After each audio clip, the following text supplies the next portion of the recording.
زندگی کی ہر موڑ پر انسان کے دل میں یہی سوال ہوتا ہے کہ کیا وہ ایک بھرپور، خوشحال اور مطمئن زندگی جی سکتا ہے۔ روبن شرما کی کتاب میگا لیونگ اسی سوال کا جواب دیتی ہے۔ یہ کتاب ایک راہ دکھاتی ہے کہ صرف 30 دن کے اندر انسان اپنی زندگی کی ہر پہلو میں مثبت تبدیلی لا سکتا ہے۔ یہ کہانی علی کی ہے، جو اپنے اندر سے بے سکونی کا شکار تھا۔ ہر دن کو وہ بس گزار رہا تھا، لیکن جینے کی خواہش کہیں کھو چکی تھی۔ ایک دن وہ جب اپنے والد کے کمرے میں کتابیں تلاش کر رہا تھا، اسے ایک کتاب نظر آئی جس کا نام تھا mega living 30 Days to a Perfect Life۔ اس کا تجسس جاگا اور اس نے سوچا کہ شاید یہ کتاب اس کی زندگی کو بدل دے گا۔ کتاب کے پہلے ہی صفحے پر ایک لائن نے اسے اپنی گرفت میں لے لیا: تمہاری خیالات تمہاری حقیقت کی بنیاد ہے، جس چیز پر تم دھیان دو گے وہی تمہاری زندگی بن جائے گی۔ علی نے اس وقت فیصلہ کیا کہ وہ ان 30 دن کے اصولوں پر عمل کرے گا۔ پہلا سبق ذہن کی طاقت کے بارے میں تھا۔ روبن شرما نے دماغ کو ایک باغ سے تشبیہ دی۔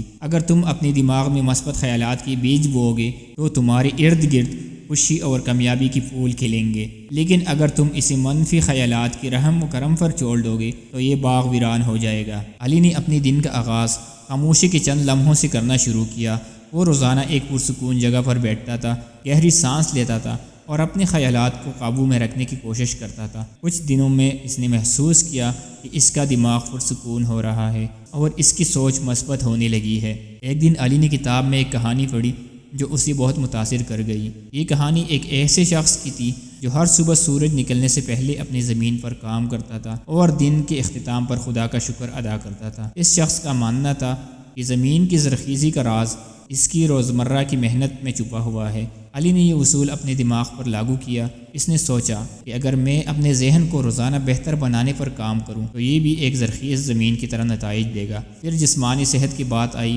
روبن شرما لکھتے ہیں، ایک مضبوط جسم ہی ایک مضبوط دماغ کی بنیاد رکھتا ہے۔ اگر تم اپنے جسم کی عزت نہیں کرو گے تو تمہاری روح کبھی مطمئن نہیں ہو سکتی۔ علی نے اپنی صبح کی روٹین کو بدلنے کا فیصلہ کیا۔ وہ صبح جلدی اٹھتا تھا، کچھ ہلکی پھلکی ورزش کرتا تھا اور صحت مند ناشتہ شروع کیا۔ اس نے جنک فوڈ کو اپنی زندگی سے نکال دیا اور اس کی جگہ تازہ پھل اور سبزیاں استعمال کرنے لگا۔ ایک دن کتاب میں علی کو یہ جملہ پڑھنے کو ملا: تمہارا جسم وہ جگہ ہے جہاں تمہاری روح بسی ہوئی ہے، اسے پاک اور مضبوط رکھنا تمہاری ذمہ داری ہے۔ یہ جملہ علی کے لیے ایک مشعل راہ بن گیا۔ ایک اور دن علی نے کتاب کی روحانی سکون والی باب کو کھولا۔ یہاں روبن شرما نے ایک درویش کی کہانی بیان کی ہے جو اپنی زندگی کی ہر لمحے کو عبادت سمجھتا تھا۔ وہ اپنے ارد گرد قدرتی چیزوں کو دیکھتا اور خدا کی قدرت کو محسوس کرتا تھا۔ علی نے یہ سوچا کہ وہ بھی اپنی روحانی زندگی کو بہتر بنانے کے لیے وقت نکالے گا۔ وہ روزانہ 15 منٹ تنہائی میں گزارتا جہاں وہ اپنی زندگی کے مقصد پر غور کرتا۔ کتاب میں ایک اقتباس نے علی کو بہت متاثر کیا: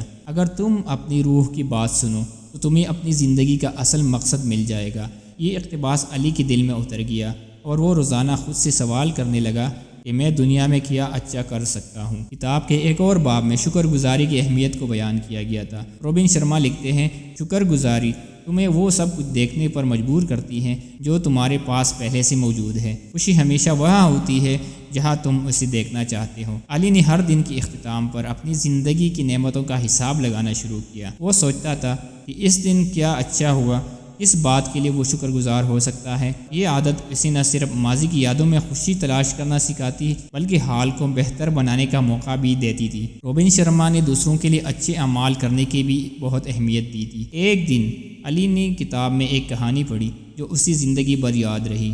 یہ کہانی ایک ایسے شخص کی تھی جو ہر روز کسی نہ کسی کی مدد کرتا تھا، چاہے وہ کتنا ہی چھوٹا کام کیوں نہ ہو۔ کبھی کسی کا سامان اٹھا لیتا تو کبھی کسی کو راستہ بتا دیتا۔ علی نے بھی یہ اصول اپنایا۔ وہ چھوٹے چھوٹے کاموں کے ذریعے دوسروں کی مدد کرنے لگا اور اس نے محسوس کیا کہ یہ نیک اعمال اس کی اپنی زندگی میں خوشی کا سبب بن رہے ہیں۔ ان 30 دنوں میں علی نے کئی اور تبدیلیاں بھی کی۔ وہ روزانہ اپنی کامیابیوں کو لکھتا تھا، چاہے وہ کتنے ہی معمولی کیوں نہ ہو۔ اسے ایک دن کتاب میں روبن شرما کا یہ قول پڑھنے کو ملا: جب تم اپنی کامیابیوں کو تسلیم کرتے ہو تو تم اپنے اندر خود اعتمادی کا بیج بوتے ہو۔ یہ بیج تمہاری زندگی کو نئی بلندیوں تک لے جائے گا۔ علی نے اپنی زندگی کے ہر پہلو میں تبدیلی محسوس کی۔ وہ اب ایک پرسکون، خوش اور متحرک انسان بن چکا تھا۔ ایک دن علی نے اپنی دوستوں کی محفل میں کہا، یہ کتاب میرے لیے ایک استاد کی طرح ہے۔ اس نے مجھے سکھایا کہ زندگی کو بہتر بنانے کے لیے پیسہ یا وسائل کی ضرورت نہیں، بلکہ صحیح سوچ اور عادات ہی کافی ہے۔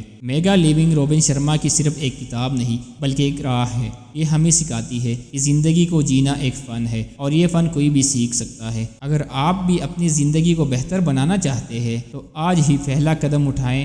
یاد رکھیں، تبدیلی صرف تب آتی ہے جب آپ خود اسے اپنی زندگی میں جگہ دیتے ہیں۔ اگر آپ بھی اپنی زندگی کو بدلنے کا سفر شروع کرنا چاہتے ہیں اور ایسی مزید کہانیاں و رہنمائی حاصل کرنا چاہتے ہیں تو ہمارا یوٹیوب چینل خود کی پہچان آپ کے لیے بہترین جگہ ہے۔ یہاں ہم آپ کے لیے متاثر کن کتابوں کے خلاصے اور زندگی بدلنے والے اصول پیش کرتے ہیں۔ تو آج ہی خود کی پہچان کے سفر میں شامل ہوں اور اپنی بہترین زندگی کی شروعات کریں۔